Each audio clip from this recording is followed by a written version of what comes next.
I'm the scat man.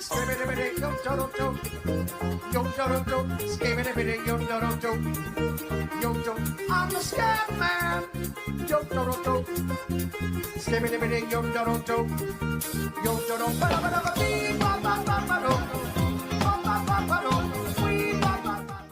Welcome back, buddy.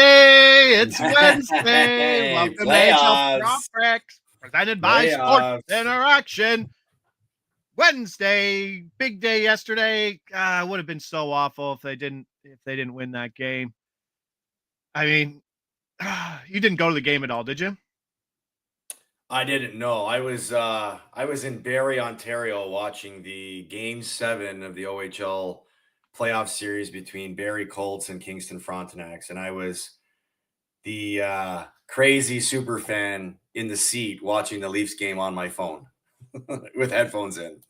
That power play, before we get to the game, like, what does that do for a team when that power play is so good? Like, do you have to really question how aggressive you can be now that you play the Leafs? I think so. I talked about that today on the show because, normally when you enter a series with the Maple Leafs, the narrative is, oh, they can be pushed out of a game. You got to get in their face. Well, I think the Maple Leafs are pushing back on that narrative, saying, okay, you want to play that way, take penalties and we'll make you pay on the power play. Awesome. No, and it's quickly on the power play. Yeah, very quickly. I mean, what was the total seconds? 28 seconds? 4 goals within the first 28 seconds? The first 3 in game 1, I don't think were longer than 10 seconds. Yeah.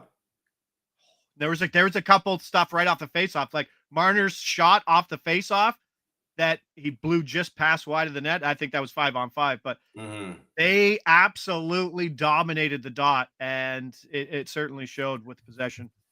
Love to see it. Plan the parade. Get those John Tavares, Conn Smythe tickets ready to go. I don't think so. I don't think that Matthews should be the betting favorite for the Leafs right now for Conn Smythe. I think it's Marner. I think it's Tavares, and I think it's Stolarz, and then I think it's 34. But let's get to a lot of stuff. New Jersey, Carolina. How much trouble is New Jersey in after losing Luke Hughes and Brandon Dillon already? Yeah, already dealing with injuries. Well, New Jersey felt like a team that was already behind the 8 ball going into the playoffs with some of the guys that they're missing and some of the ups and downs they've had all season and the adversity that they've had to get through just to get to this point. And then playing a Carolina team that is so hard to beat at home and even harder to beat at home during the playoffs because that place is just deafening. You've made the hill a little harder to climb with 2 of your, top 4 defensemen right now out of the lineup, and felt like a very favorable spot if you were betting Carolina last night, even on the puck line. Thank God they got that empty netter. But this just seems like a series that's going to be too uphill for the New Jersey Devils to come back on. And I don't think anybody should be surprised. I think most people sort of felt that way going into the series. Nope, feel the same way. What you get out of Carolina right now, which is hard for stacking lines and stuff like that, that literally every line is getting split evenly down the middle. We saw maybe the Aho line get a little more run because they were trailing a bit, but when they're leading, it's that Martinook line with Jordan Staal and Logan Stankoven that's getting the most minutes. So, and how about that big goal by Martinook yesterday? That's snipe. I know. He's very I'm sure Rob Brindamore absolutely loves that guy more than anything. What else? I saw something in the chat. Was there something? Nick Porto says ESPN's broadcast is objectively bad, almost unwatchable. Now, you're a media guy, so I'll kind of watch my tongue, but it was Bucci on the call, and everybody loves Bucci. Bucci's the absolute man. Kevin Weeks behind the glass, but I think it's just a 2-man operation where he's doing the color behind the glass. And it's a tough listen. Like the volume levels are a little different. I don't know. I'm with you. Have you watched an ESPN broadcast? I have not. No, I watched everything that the Canadian broadcasters put on the TV. Oh, he hates us. No, I've watched everything, and that's so funny. But no, I struggled to watch it too.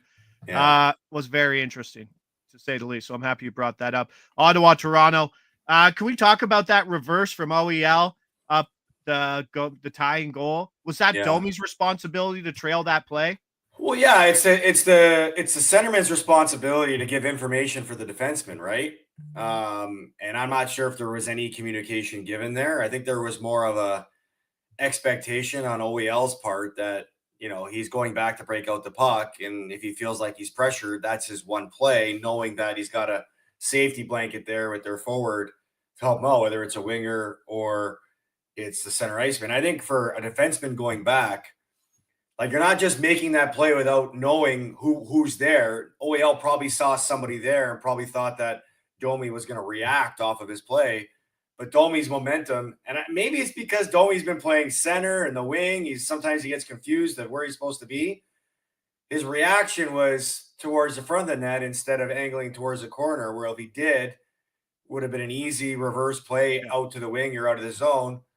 And, that was the first shot in almost 17 minutes from the Ottawa Senators. 15 blocks, yeah. But it's a good reminder that in playoffs, it's those little mistakes that usually ends up in the back. Two Ottawa goals. Kachuk's goal was just look backhand that went in off a skate. Yeah. Nice to see them pull it off, though. That would have certainly sucked to give up 2-0 early, and then the crowd gets out of it again just because they don't give them anything. I get it. Conn Smythe odds right now: Tavares 85-1, Marner 32-1, Stellaris 40-1. All look good. Florida, Tampa Bay. Oh, guess what? Matthew Tkachuk's back.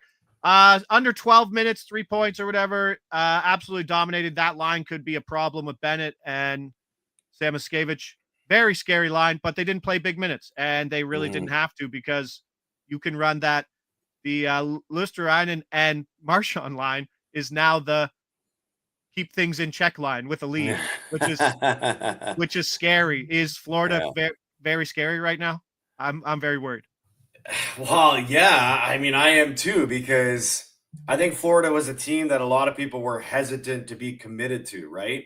Even though they have been to the last 2 Stanley Cup finals, but you look at the way they played down the stretch, some of the uncertainties that they were facing with Tkachuk and obviously Ekblad not being available. What was the health status of Sam Bennett? What other guys are banged up on that roster? It led me to believe that, hey, man, like, Florida's played a lot of hockey in the last 2 calendar years. Could this be them finally breaking down? Nope. And maybe it was the extra couple days off they got to start the playoffs that the league threw them a bone, because they were the last team to start their playoff series. Or maybe they did use the stretch run to really take advantage of resting guys so that they are a little bit more energized. But that performance, they didn't put up much. They didn't put up many shots, but they made it count, is what they did. And that's how Florida plays, right? You know what you're going to get out of them. And if that's the way they're going to play, they're going to provide a problem for everybody that they play. And for one game, I'm back on the Florida train. Yeah, I'm invested in Tampa Bay, and I don't like it. And I don't like it. I don't like it at all. Now, all right, so the scary thing, let's say Toronto goes through in 4 or 5 games, and all of a sudden, Florida, you want Tampa Bay and Florida to be a battle. You want that to go 7 games. You want some injuries. You want some bruises. If Florida just cruises through, Toronto's dust. Yeah. Right. If Florida goes 4 or 5 games and Toronto has to face a Florida team that's not really that banged up, that's scary. If both teams sweep, let's just say theoretically, if both teams sweep and the other series are still going, do they sit out until the start of the second round, or will the league start that series early? I know sometimes they do. Yeah, it all depends on how close the days are before the other teams are starting, but normally the league doesn't set the TV schedules or the each round schedules. It's the TV, it's the broadcasters that do it, right? Because what they want to do is they want to limit the amount of days that hockey are not on TV, right? So, but you also don't want, let's say the Leafs and the Panthers sweep, right? And there's other series that are going. You don't want that next series to get started too early before the next round is even determined between the next 2 teams, because you've got to allow the equal amount of recovery time between series with every team. So I think they've done a pretty good job of it in years past of, just making sure that everything's aligned with each round. And I can't see that changing moving forward. Got some chatter. I said Leafs and Panthers are Bettman's babies. Whatever they want, they will get. Andy Francis, good to see you, pal. Big potential downside of Leafs ending series is what it will do to Anthony Stolarz. We've seen it a million times. Long layoffs, brutal for goalies during playoffs. And that's it. It will be a delicate balance between if they start the series early or if they don't and where they get it. So it'll probably be a mix, but I don't think they'll just wait until series. Like it won't be here's round 2 start date. No, I think there'll be a bit of an overlap, but it could be a big one. Minnesota, Vegas. I mean, Vegas has no answer for Kaprizov and Boldy. 0. Mm-hmm. And somehow Eriksson Ek is centering that line and that power play and hasn't found the score sheet because I keep losing money on him, which is just sad. But is Vegas needs to be quite concerned here? Well, I mean, I expected this to be a close series, right? I didn't expect Vegas to run away with it. And I think Minnesota reminded everybody last night why they believe it's going to be a close series too. I mean, am I surprised? No, because Minnesota has Kaprizov. Like if Kaprizov would have played the majority of the season, we're talking about a guy who could have won the Hart Trophy. Yeah. Like he's a hell of a player. And, I think Minnesota just took care of business the way they were supposed to. Eichel Stone, 0 points through 2 games. 2 games at home. Like that's rough, bro. Yeah. Yeah. Is Stone wearing down too, right? Like he wasn't the epitome of health to begin with, in 4 nations, and I'm sure he's still battling something. Yeah. Yeah. Right. So we'll see. I mean, I don't tend to hit the panic button. I mean, down 2-0, you're kind of gotta, feel a little bit of panic, but up 2-0, you feel pretty good. 1-1 series, it's almost like, hey, okay, we're in for a series. And that's the way I feel Vegas is approaching it. I heard the funniest thing on Instagram yesterday, like one of those fake baseball coach accounts pretending like to cheer on his team. He's like, we didn't lose today. We just ran out of time. That being the funniest thing ever. All right, let's get to some actual games. Montreal, Washington. Montreal plus 160, Washington minus 190 on the money line. Over under sitting at 5.5. I'm stacking defensemen here. It's Chychrun and Carlson for a point each at plus 350. If you can't get that number, I got to see if I even have that in my banner. Hey, there we go. 350 for the point 350. I'd go half unit and then put the other half unit on the assist for a 550. These two guys power play 1 right now. These two guys skate 5-on-5 together, which is not something you usually see. You usually see like that Letang Carlson situation where maybe they'll play power play 1 together, but then they split up at 5-on-5. But not these two. I like it. So you're stacking the defenseman, eh? Stacking D's, bud. Stacking D's. You would. By the way, you spelled chicken wrong. It's UN, not EN. Way to go, Mick. Mick there you go. Chicken. Yeah, without a spelling mistake over here. Yeah. All right, Montreal team total. Which way? Under 2.5, minus 120. Thank you very much. Really? Wilson, Ovi, absolutely laying the wood, just thumping people. Washington almost let it slip away. That's a little scary. But Logan Thompson back. How has your tune changed with this Washington team? Well, it has. It was surprised to see Logan Thompson in the net. And obviously, you can see the difference he makes in the net for Washington. I mean, they don't give up that many goals. And I credit Montreal. This has been the DNA that they've adopted all season, being resilient. They stayed resilient in that game. They fought and clawed their way back, and they pushed it to overtime to give themselves a chance. But Logan Thompson in net is a difference maker. So, yeah, because he's there and available, I do feel like Washington can win this series, but I wouldn't be surprised if Montreal pushes them to a close series or could potentially win it. I still like Montreal's chances, but I've improved my Washington belief because Logan Thompson is back. Yep. Low scoring affair here. Tight, low scoring. I don't think Washington's running away with it, but another 3-2 game wouldn't surprise me, no? Yeah. Yeah, I agree. All right, let's go. They're very physical, very tone setting this game. So how do you think guys like Lane Hudson managed in their first game? I mean, it's a big step in games, and you're 2 points in comeback mode, fell short. Like, and what's he, 180 pounds?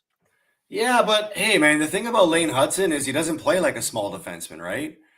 This guy is very smart when he's out there.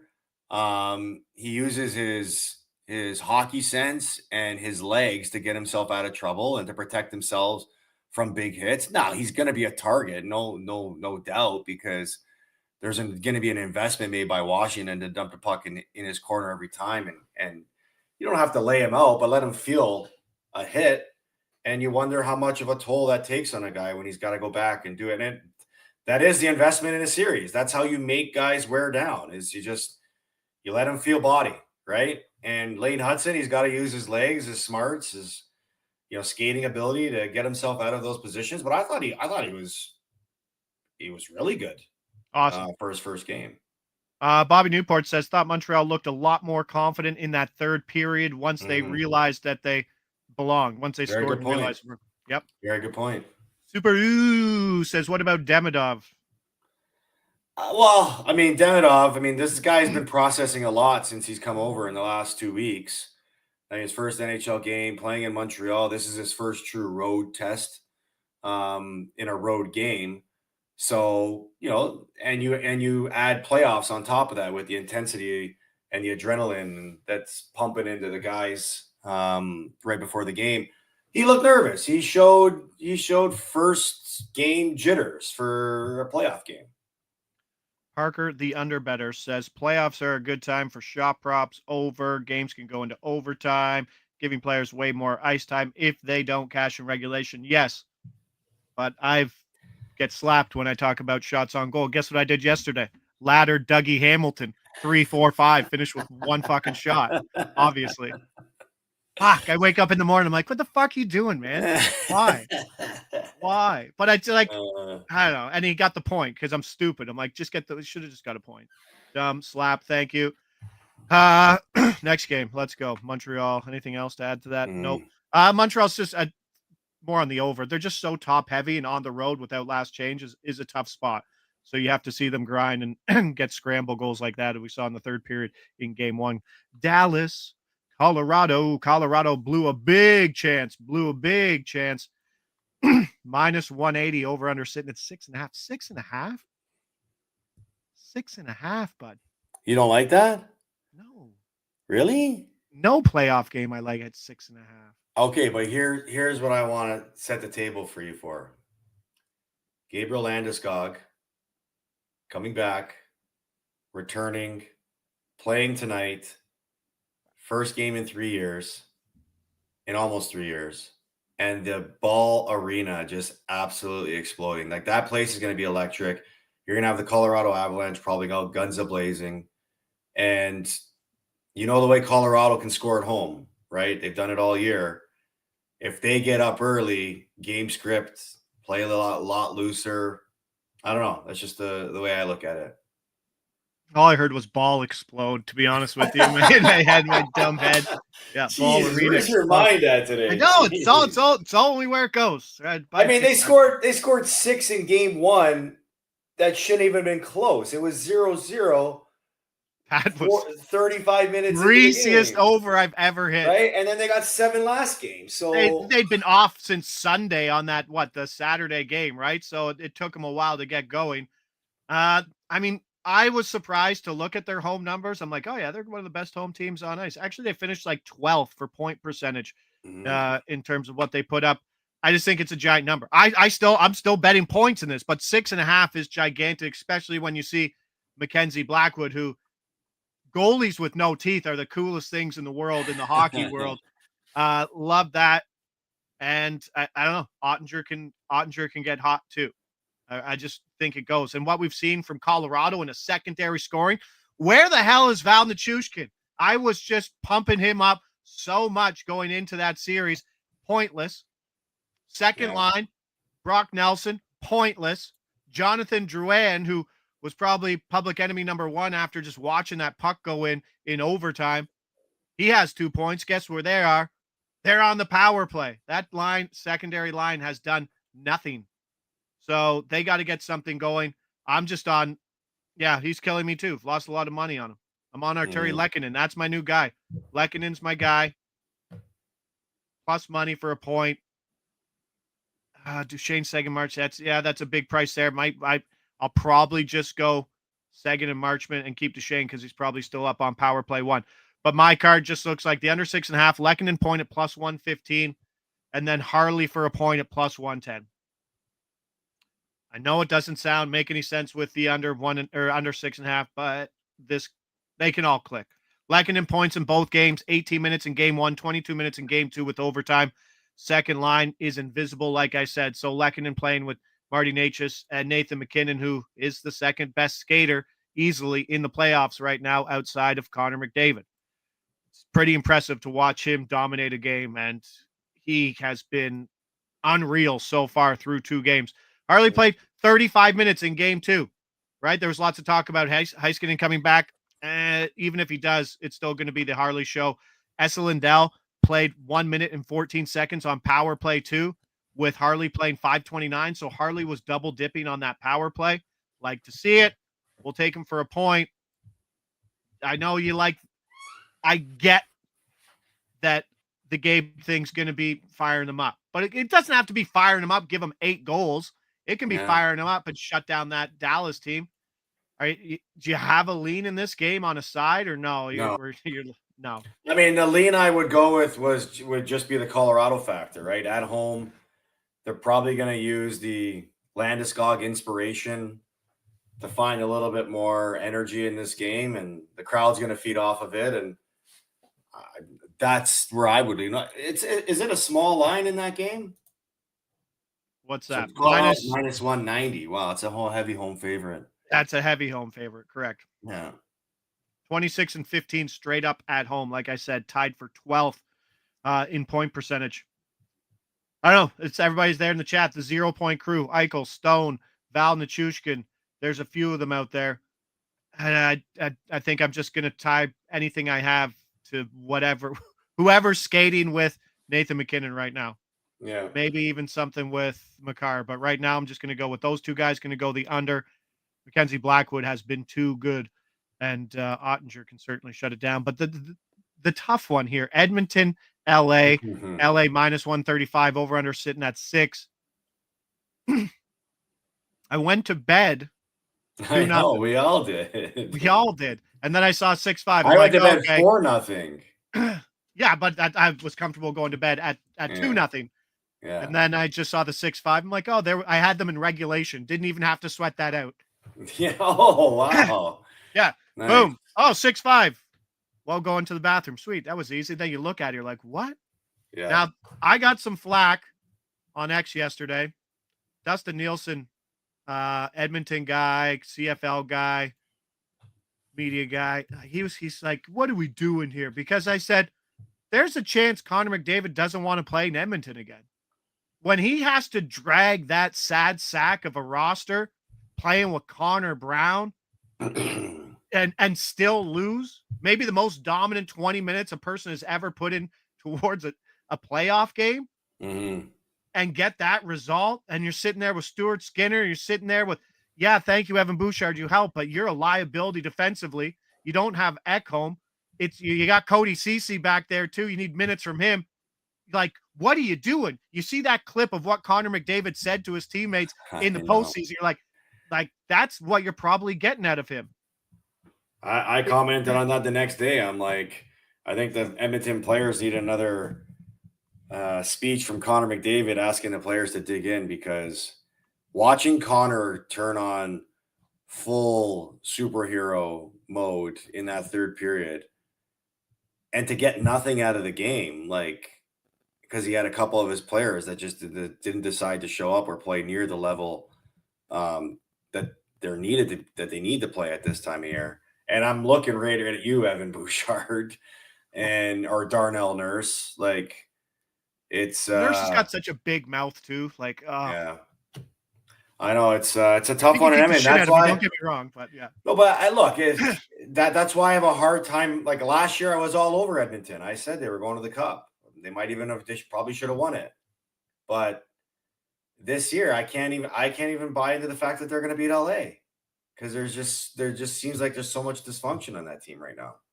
Like the messages I got were like, his wife just opened a business in Edmonton. There's no way he's leaving. I'm like, this isn't your neighbor Bill who works at the Ford lot. Like he can pick up his life and leave. I get it. Look, I don't want to predict on people's futures because I don't know what goes into factoring. He's gonna be courted, my friend. But here's the thing: if there's one thing I know that Connor McDavid absolutely is desperate to do, and that's win. That's it. That's all he wants to do. If he believes after this season that they don't have what it takes, but I mean, he's got to be looking at a team like Toronto that every year is a top 5 team in the league, and every year they're finding ways to get better. Can you say that about Edmonton? I mean, I know they went to the Cup final, lost in Game 7, and they were that close, and they probably should have won. But they've declined since that. Agreed. So if there's something that's going to lead Connor McDavid to leave Edmonton, that's got to be the driving force is can he envision that team winning or staying competitive or being in that Stanley Cup window in the remainder of the years that he's there? And I'd have to think that after the year this year, there's got to be some second guessing to that. Yeah, not whether or not his wife opened up a flower shop in downtown Edmonton.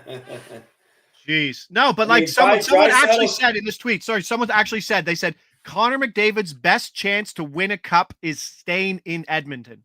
And I thought that was the dumbest thing I heard all day. Yeah, that's hard for me to believe. That's just fandom. I mean, if it was his best chance to win in Edmonton, I think they should win. They should beat LA this first series, and I think there's a lot of people that are picking LA to win this first series. So I don't know. Hey, he's got it in him to do it on his own. 100%. But so drop that McDavid 2 points plus money play. But he did do it on his own, and it still wasn't good enough. Your best ain't good enough, Connor. But that's it. So we'll take Connor McDavid for 2 points plus 125. That's it. Like those assists he had were basically goals. Like it was just like tap ins, like maybe some of the best passes ever. He's like, oh, I'm gonna tie this game up, and just wheeled is. I don't know, maybe the best 20 minutes of hockey that you'll ever see. 2 points plus 125. That is a big number for a guy who's probably going to average, if they keep going, 2 points per game in the playoffs. Well, like, if he puts up another one, he activates the McDavid cheat code. But like, it's only going to get better if someone helps him. Yeah, because he did it on his own. And we'll go Kuzmenko for a point at minus 115. Top line, 3-point. That's incredible value for a guy that's playing out of his mind right now. Out of his mind. Can bury, can finish. Power play 1, top line. Yeah. He's found a nice home there, man. He's found a nice home there. Took him a couple shots to find one. Yeah. Where do you go from Vancouver to Philly and then to LA? Or Vancouver to Calgary. Calgary, yeah, you're missing Calgary to Philly, and then ended up in LA, yeah. Is that within like 12 months, like within a 12-month stretch? Nice. Yeah. Tough run for him, but he's found a home. I like everything about LA. It's no surprise. It's the Byfield Fiala stack's fantastic. That's going to be because they're running 5 guys right now. Beautiful, right there. That stack. That's exactly what I like. That top line, the third line with Delno, Moore, and Fogle. I know Fogle sold us for the stack last one, but I'll be going back to it again for sure. When we can get all those lines, we'll get it. Byfield Fiala all day, 100%. I would go like a full unit on Byfield Fiala, and then just a little nibble with add Laferriere. Laferriere on that line for the 5-on-5 stack. But yeah, McDavid. I like it. Some guy tried to bet me $1,000 on the internets yesterday. He give me 2-to-1 odds that McDavid would stay in Edmonton. I'm like, why would I take that bet? And then I had other Edmonton fans calling me a clown for not taking it. Like, I don't know wow. you. I don't even know what the odds are. I could just wait and get better odds somewhere else and know I could Yeah, get my money. I know that Twitter experience because earlier in the year we had Parlay Mike. His name was on Twitter. Reach out to me because me and AK were all over the Chargers this year. Yeah, buying into the Harbaugh, and obviously they made the playoffs. And I think it was before the season started. He goes, "I'll give you 5-1 odds that the Chargers will miss the playoffs or make the playoffs." So me and AK looked at each other. We're like, okay. And the bet was $500. We end up winning. We're trying to get a hold of this guy. He's nowhere to be found. you took the bet. That's why you don't take the bet. Well, we took the bet. The guy constantly DMs me and him because he listens to our show all the time. No, go. So those are the two options. And even you during either the season, have to pay $500 or you win the bet and he ghosts you. Ghost Those are both the only naked. two options. Don't bet random people on the internet. Yeah. That's today's rule. And even during the season, after every game the Chargers lost. So how do you feel about your bet? And then when they finally made the playoffs, it's like, hey, where's the money? Are you paying up?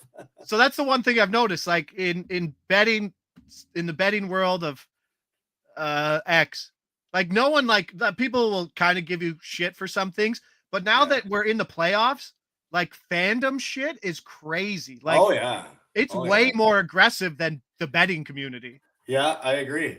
Yeah, I agree. And people are throwing daggers, man. No, but it's so easy to get them riled up too, right? Like your buddy True. Mark was on your show today, Mark Mathot, and like that's all he's good at. Like he's super good at rallying up the pot. Yeah, he's a pot stir. What was that? McDavid 2+ assists plus Nature's 2+ assists is 24-1. What? I don't know. I think I'd go Makar 2 assists, and I know I probably wouldn't get it. McDavid 2 assists. McKinnon 2 assists points. or 2 points. He said assists. That's the big one. McDavid 2 points, and then you can go Makar 2 assists, McKinnon 2 points, and then throw in that double assist stack over in Washington. Yeah. Thank me later. Okay. Text that to me after because I want to put it in. I've forgotten it already. I know. Right. I forgot. I'll send it to you. Okay. Let's do it. Big day Wednesday. We got hockey. We got baseball. We got the middle of the week. Please get here soon. The weather is getting nice. Oh, is it? Uncle Carlo will be swinging a stick soon. Let's go. NHL Puck Props presented by Sports Interaction. 14-year-old Carlo Colaiacovo back tomorrow, 10 a.m. See you Buttes later. Appreciate it.